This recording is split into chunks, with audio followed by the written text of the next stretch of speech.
Right. Allu Arjun పోలీసులు already నోటీసులు ఇవ్వడంతో చిక్కడపల్లి పోలీస్ స్టేషన్కి వచ్చి పోలీస్ స్టేషన్లో పోలీసుల మొదట హాజరయ్యారు.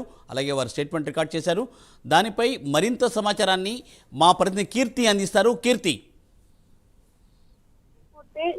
ఈరోజు చిక్కడపల్లి పోలీసులు దగ్గర విచారణకు హాజరైన అల్లు అర్జున్ విచారణలోని సుదీర్ఘమైన 2.5 గంటల పాటు సుదీర్ఘమైన విచారణ తర్వాత ఇప్పుడే ఇంటికి రావటం అయితే జరిగింది.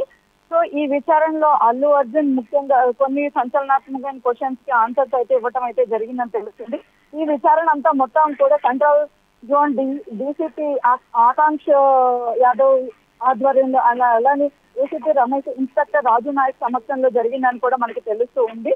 సో ఈ విచారణలో అల్లు అర్జున్ ఆ రోజు సంధ్యా థియేటర్ లో జరిగిన ఘటన నేపథ్యం గురించిన ప్రశ్నలు, అదే విధంగా రేవతి మృతికి సంబంధించిన ప్రశ్నలు అయితే అడగడం అయితే జరిగింది.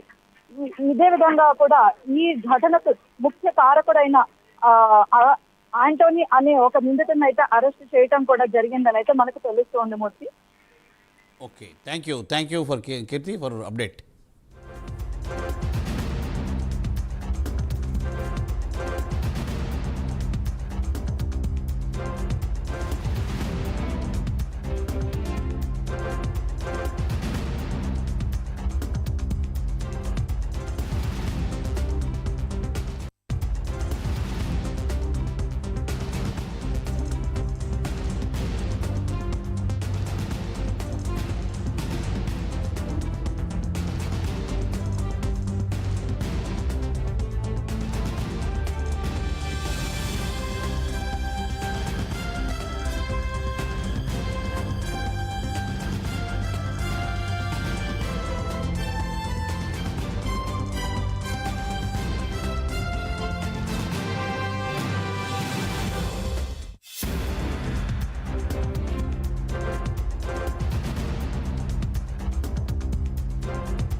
సంధ్యా థియేటర్ ఘటనలో అల్లు అర్జున్కు పోలీసులు నోటీసులు ఇవ్వడం జరిగింది.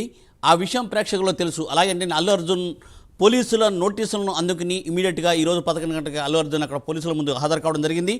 డీసీపీ ఆకాంక్ష యాదవ్ నేతృత్వంలో ఏసీపీ రమేష్, అలాగే సిఐ రాజు నాయక్ తదితర బృందం అల్లు అర్జున్ను సుదీర్ఘంగా 2.5 గంటల పాటు ప్రశ్నించింది.